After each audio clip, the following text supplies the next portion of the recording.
하나님께서는 환경이 아무리 힘들고 어려워도, 내가 아무리 좋은 학교를 못 나왔고 주변 여건이 아무리 최악의 상황이 할지라도 한 사람을 제시하시면서, 이러한 사람을 모델로 제시하시면서 오늘날 이러한 사람이 될 수 있기를 하나님께서는 우리에게 오늘 말씀을 통해서 원하고 계십니다.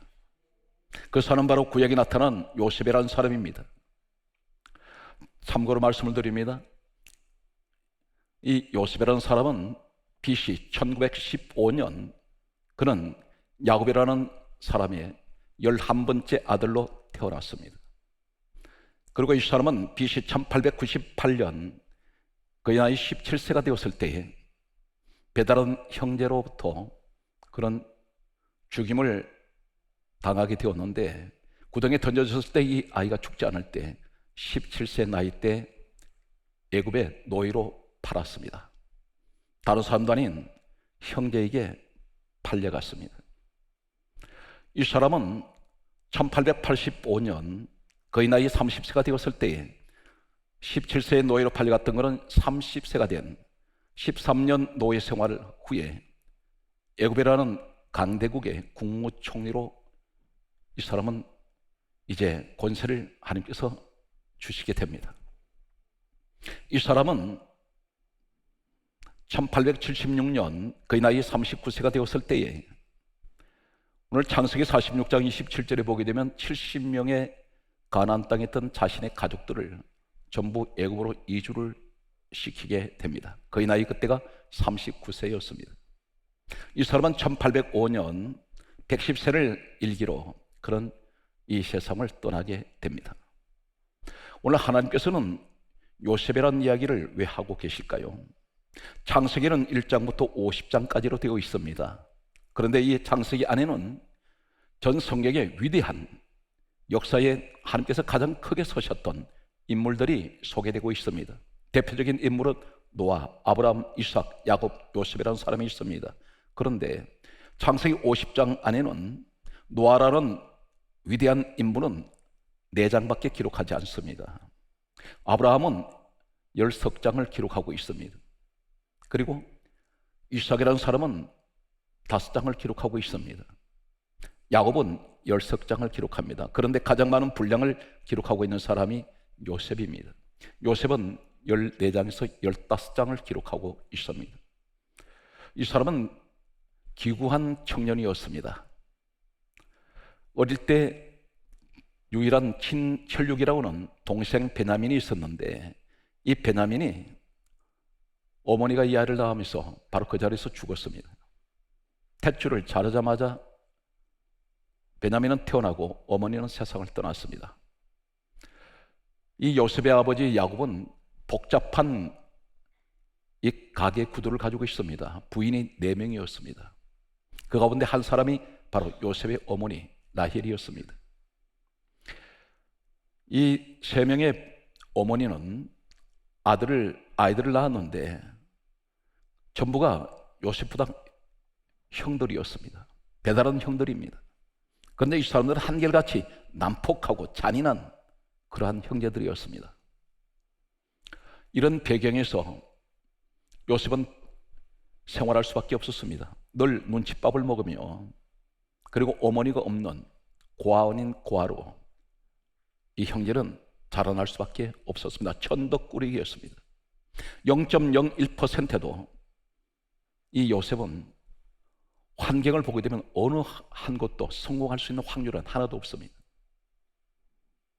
늘 불안과 염려 가운데 살아갔는지 모릅니다.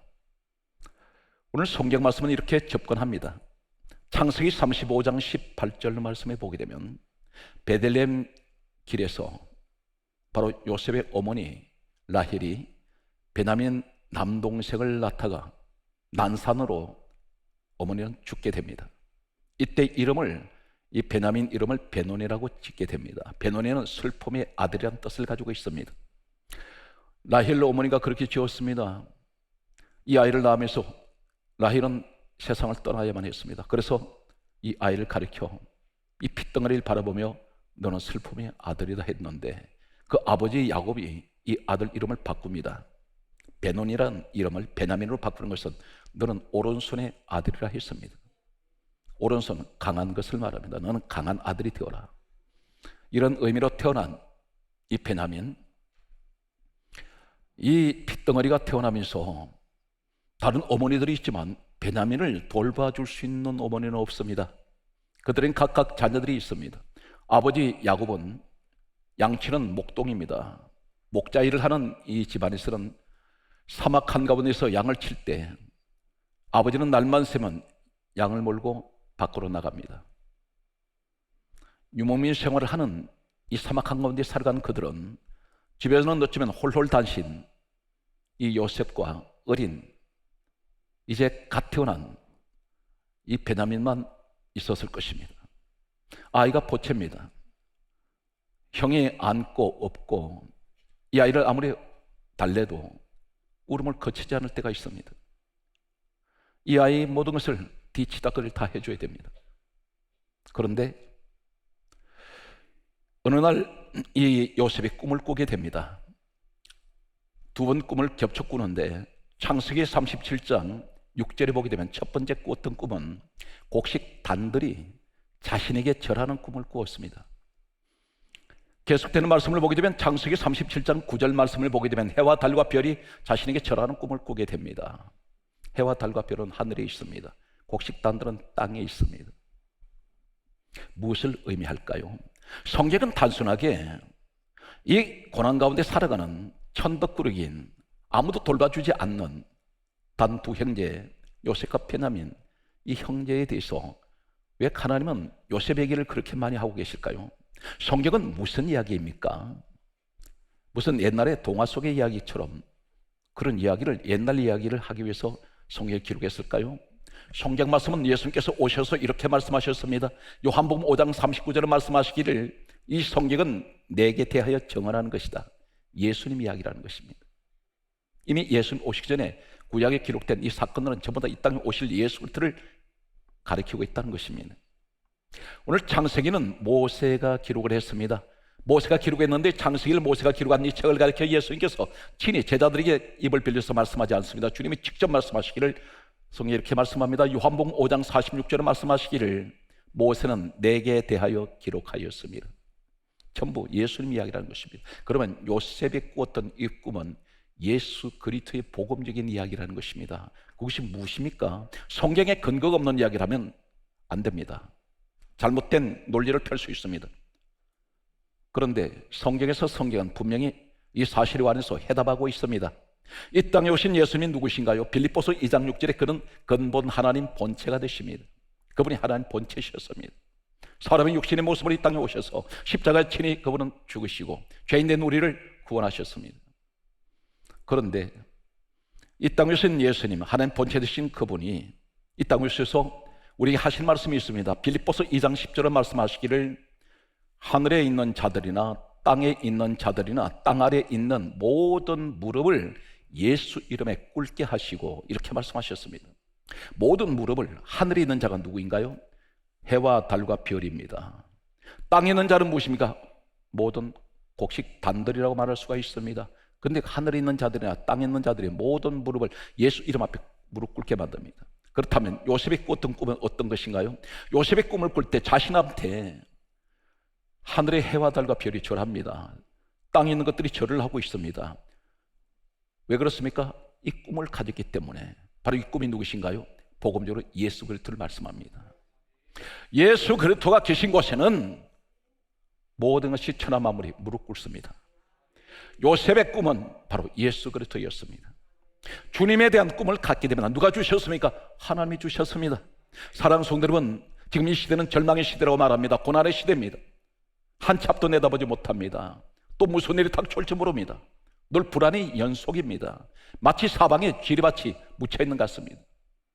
잘못 밟으면 터져버립니다. 오늘 이런 바람 앞에 촛불 같은 이런 시대를 살아가는 우리들에게 소망이 보이지 않는다고 말합니다. 그런데 우리 꿈이 무엇이 되어야 됩니까? 예수 그리스도가 꿈이 되셔야 됩니다. 오늘 요셉은 인생의 대역전을 이루게 됩니다. 이 사람 강조했습니다. 단 0.01%도 이 사람은 성공할 확률이 없습니다. 아무도 도와주지 않습니다. 전부 다 죽이려고만 하고 있습니다. 오늘 성경 말씀은 예수 그리스도에 관해서 이렇게 말씀하고 있습니다. 우리에게 무엇을 말씀합니까? 빌립보서 2장 5절에 말씀하시기를 너희 안에 이 마음을 품어라. 곧 그리스도 예수의 마음이니. 품으라 그랬습니다. 뭘 품습니까? 암탉이 알을 품듯이 내 마음 속에 생명의 주가 되시는 예수 그리스도가 내 마음에 계신다면 오늘 반드시 우리는 요셉 같은 이런 축복의 길로 나아갈 수가 있습니다. 꿈을 주셨습니다. 꿈이 오고부터 요셉의 인생은 달라지기 시작합니다. 오늘 예수 그리스도가 내게 꿈이 되셔야 됩니다. 오늘 성경 말씀은 계속해서 이렇게 말씀하고 있습니다. 디모데전서 1장 1절은 말씀하시기를 우리의 소망이신 예수 그리스도, 이 땅의 소망은 예수 그리스도입니다. 성경 말씀은 계속해서 이렇게 말씀합니다. 히브리서 12장 2절에 말씀합니다. 믿음의 주요 온전케 하시는 예수를 바라보자. 예수님을 바라보십시오. 무엇을 지금 바라보고 있습니까? 바라보시다가 세상을 바라보면 반드시 실망투성입니다. 그것이 설령 이루어졌다 해도 영원하지가 않습니다. 한순간에 지나지 않습니다. 어떤 권력가도 영원히 그 자리에 앉지 못합니다. 어떤 재벌도 영원히 그 자리에 있지 못합니다. 어떤 명예를 가져도 한순간에 지나지 않습니다. 이 땅을 떠날 땐 전부가 다 안개처럼 사라져버린다는 사실입니다. 그러나 우리의 영원하신 소망은 예수 그리스도입니다. 성경 말씀은 그러므로 이렇게 말씀하고 있습니다. 에베소서 3장 17절 말씀하시기를 우리에게 말씀하시기를 너희 마음에 그리스도께서 계시게 하라. 주님이 내 마음에 계셔야 됩니다. 그분은 생명의 주가 되십니다. 구원의 주가 되십니다. 축복의 주가 되십니다. 내게 기적을 행하시는 주님, 없는 것을 있게 만드시는 주님, 사막에도 강이 흐르게 만드시는, 홍해를 갈라내시는 우리 하나님의 역사가 여러분 가운데 가정에 있으시기를 간절하게 소망합니다. 오늘 성경 말씀을 보게 되면 성경이 이렇게 강조합니다. 사랑하는 성도들은 어떤 일은 이렇게 말합니다. 기독교를 비판하는 자들은 예수님 십자가에서 돌아가신 것은 험하게 돌아가셨지 않느냐 이렇게 말하고 있습니다. 성경이 과연 그렇게 말씀하고 있을까요? 예수 그리스도가 누구십니까? 고린도전서 1장 24절에 이렇게 말씀합니다. 예수 그리스도는 하나님의 능력이요, 예수 그리스도는 하나님의 지혜라 했습니다. 하나님의 능력이 어디 있습니까? 그리스도 안에 있습니다.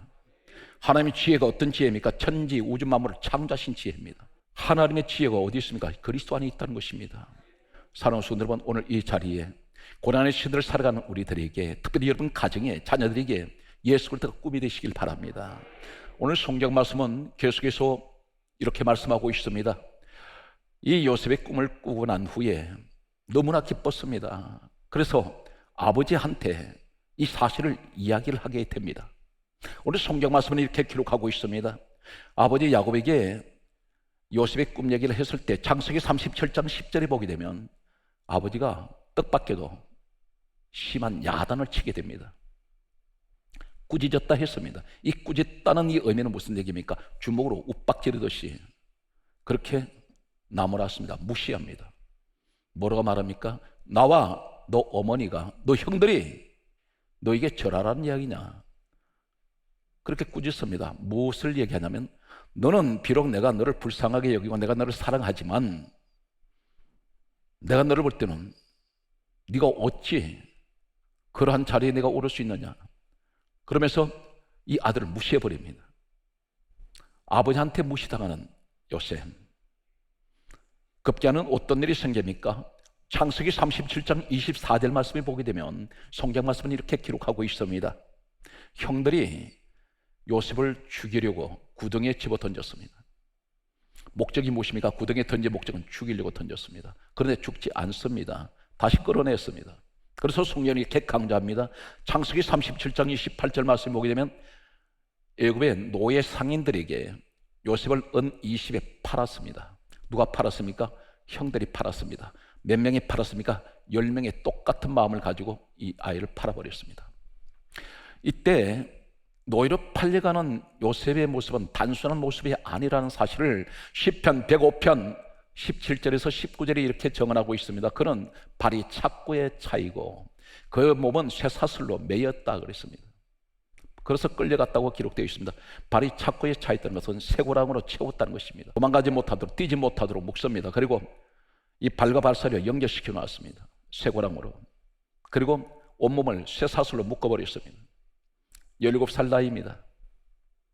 뭐냐면 이 가나안 땅에서 애굽으로 갈 때에 어떤 마차를 타고 간 것도 아닙니다. 질질 끌고 갔습니다. 노예는 상품입니다. 사람이라고 하지만 이 돈을 주고 산 사람은 죽여도 법에 걸리지 저촉되지 않습니다. 이 사람이 어디로 팔려갔느냐면 애굽 땅에 있는 바로의 12대장 보디발이라는 사람 집으로 팔려갔습니다. 그 집에 여주인이 있습니다. 이 보디발의 아내가 성이 이렇게 강조합니다. 노예로 팔려간 이 요셉을 가리켜 창세기 39장 9절에서 10절에 보게 되면 날마다 동침할 것을 요구합니다. 계속해서 유혹을 합니다. 그런데 요셉이 내가 어찌 하나님께 죄를 지을 수 있소리요? 끊어버립니다. 창세기 39장 20절에 보면 감옥으로 들어가게 됩니다. 누명을 쓰게 됩니다. 오히려 죄를 뒤집어 씌워서 이 보디발 아내의 모부를 들어주지 않을 때 주변 사람들에게 이렇게 말합니다. 저 노예가 나를 겁탈하려고 했다고 했습니다. 그래서 감옥으로 들어갔던 그는 이제 이 요셉이 지금까지 우리 1년에 지금까지 진행되는 내용을 보게 되면 누구보다 더 상처가 많아야 될 사람입니다. 부모님한테 오는 상처, 형들에게서 받은 이 상처 지울 수가 없습니다. 그리고 노예로 팔려온 그는 주인에게 모함을 또 받아서 감옥으로 또 들어왔습니다. 이때 이 감옥에는 이 사람은 낯선 이국 땅에 와서 언어가 통하지 않습니다. 그런데 어느 누구 한 사람, 이 사람 도와줄 사람 없습니다. 아는 사람도 없습니다. 이 사람은 사면이 다 벽으로 막혀버렸습니다. 지옥 같은 생활이었는지 모릅니다. 그런데 성경 말씀은 이 사람이 이렇게 말합니다. 감옥에 들어와 있을 때 애굽 땅에 있던 술 맡은 관원장, 떡 굽는 관원장이라는 두 사람이 감옥으로 들어오게 됩니다. 이 관원장이라는 말은 그 당시 장관을 말합니다. 왕의 측근들입니다. 그런데 이 사람들이 감옥에 들어왔는데 요셉이 그곳에 있었습니다. 우리는 먼저 어떤 사람이 우울증이 심하고 그리고 자기 자신에 대한 불만이 많은 사람은, 욕구 불만이 많은 사람은 남을 위로할 줄 모릅니다. 절대 위로 못합니다. 그런데 이 요셉이 그 관원장 두 사람이 감옥에 들어왔을 때 이 사람이 찾아가서 창세기 40장 7절에 보게 되면 어찌하여 당신들 얼굴에 근심빛이 있습니까? 지금 요셉은 이 사람들 위로하고 있습니다. 한마디로 말해서 요셉은 가장 상처가 많아야 될 사람인데 상처가 가장 없는 사람이었습니다. 왜 그럴까요? 꿈을 가지기 때문입니다. 계속해서 성경은 이렇게 강조하고 있습니다. 이 사람이 하나님께서 이 감옥으로 들어갔을 때 이곳은 어떤 곳이었습니까? 축복의 통로였습니다. 하나님이 국무총리로 세우시기 위해서 그곳을 선택했습니다. 여기 감옥에 들어가고 난 뒤에 나오자마자 뭘 했습니까? 성경 말씀은 창세기 41장 43절에 국무총리로 하나님이 세우십니다. 놀라운, 이건 믿어지지 않는 일이 생겼습니다. 남의 나라 땅입니다. 요셉이 정치학을 공부한 사람도 아닙니다. 경제학도 공부하지 않았습니다. 군사학도 공부하지 않았습니다. 사회학도 공부하지 않았습니다. 그런데 어떻게 인력, 그 당시에 세계 최대 강대국인 애굽의 국무총리로 세우셨을까요? 누가 하셨습니까? 하나님이 하셨습니다. 요셉의 능력으로 안 됩니다. 그 사건이 어떤 것입니까? 바로왕이라는 사람이 꿈을 하나 해석해 주면서, 해몽해 주면서 이 사람은 국무총리가 세워지는데, 사랑하는 성도 여러분, 내가 무엇을 노력을 해서 내가 앞으로 지도자가 될 것이다. 오늘 그 생각을 일단 내려놓으시고 하나님이 해 주실 수 있도록 내 자녀를 하나님께서 주여 요셉처럼 예수 그리스도에 대한 이 꿈을 가지게 하여 주옵소서.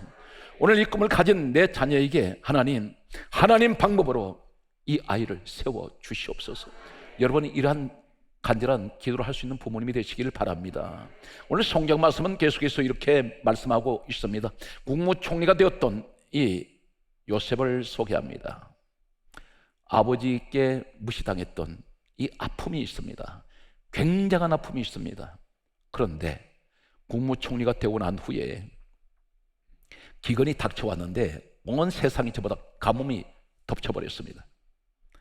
애굽 땅에만 풍년이 왔습니다.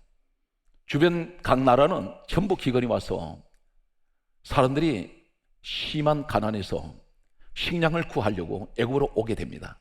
그때 애굽을 통치하던 국무총리인 요셉 앞에 자신을 구덩이에 던지고 은 20에 노예로 팔아버렸던 형제들이 식량을 구하러 애굽으로 왔습니다.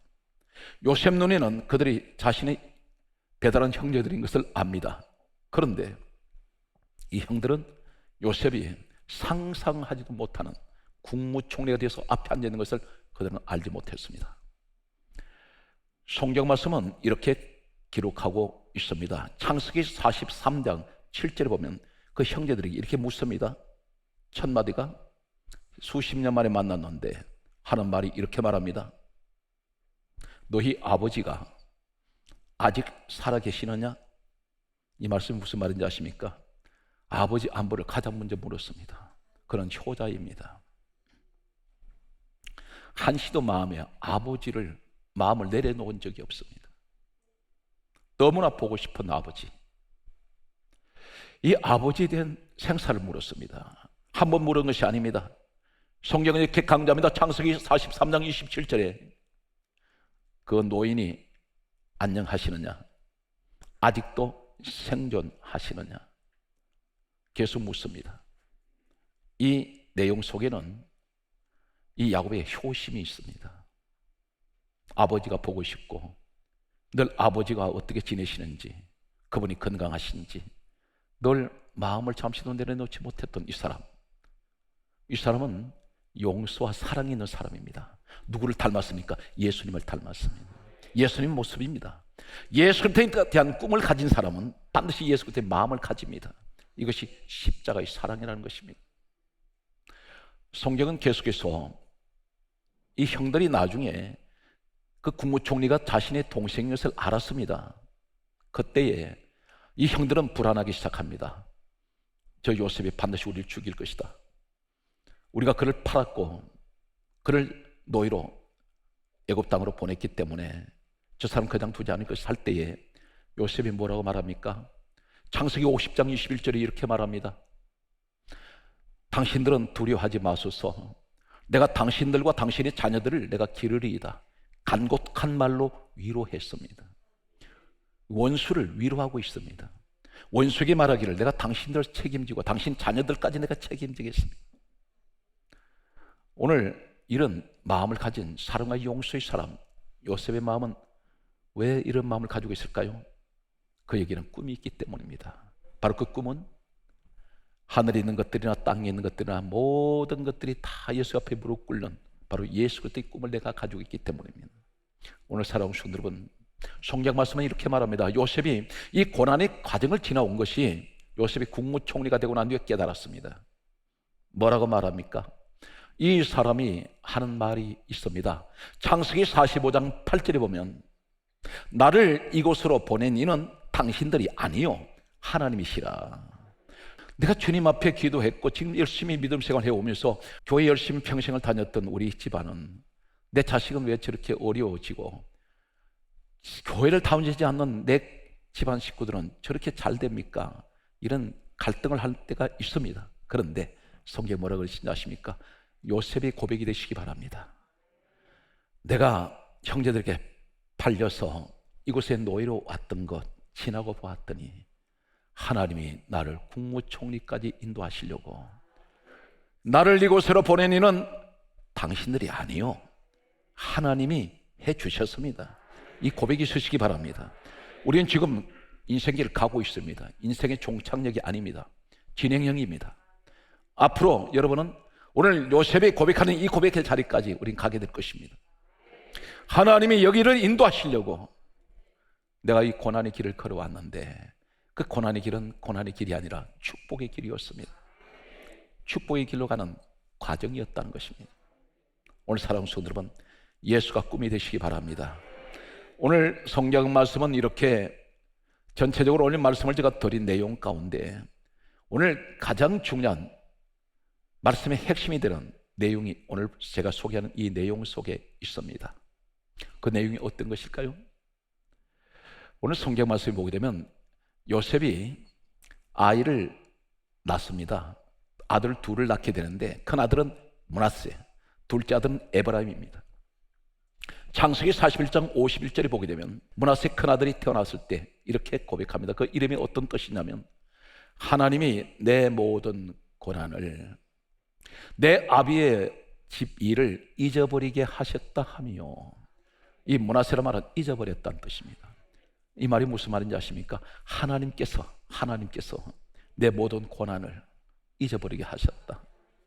내 아버지 이 집의 일을 잊어버리게 하셨다는 의미가 뭡니까? 아버지 집에서 어떤 일이 일어났습니까? 어머니 일찍 세상 떠났던 아픈 마음, 아버지 나 무시했던 것, 형들이 나를 노예로 팔았던 것, 나를 못 살게 굴었던 것, 나를 힘들게 만들었던 것, 이것 전부 다 상처입니다. 그런데 이 요셉은 하나님이 이 모든 것을, 상처를 잊어버리게 하셨다는 것입니다. 사랑하는 성도 여러분, 이제는 지나간 날의 아픔을, 그것을 썰어 담고 있지 말고 버리셔야 됩니다. 빨리 잊혀져야 됩니다. 그러면 어떻게 될까요? 오늘 이 므낫세가 태어나면서 하나님이 나의 모든 고난과 내 아비의 집의 일을, 모든 것을 잊어버리게 하셨다, 이름을 잊어버리게 하셨다는 므낫세로 이름을 지었을 때 둘째 아들이 태어납니다. 오늘 창세기 41장 52절 말씀을 보게 되면 둘째 아들 에브라임이 태어났을 때 이렇게 고백합니다. 하나님께서 내가 수고한 땅에서 번성하게 하시로다. 지나간 날의 아픔 기억을 잊어버릴 때 하나님은 이제 비로소 내가 건강해질 때 내 마음이 건강해져야 됩니다. 그때 무엇을 말합니까? 수고하는 자리에서 모든 것을 번성하게 만듭니다. 과거에 머물러 있는, 그리고 그 상처에 잡히는 사람이 되지 마시고 반드시 사랑하는 성도 여러분, 어느 곳에 가시든지 진정한 예수 그리스도의 사람으로서 이 민족의 꿈은 예수가 되어야 됩니다. 여러분 가정의 자손 대대로 예수 그리스도의 명문 가문 되시기를 주의 이름으로 축복합니다.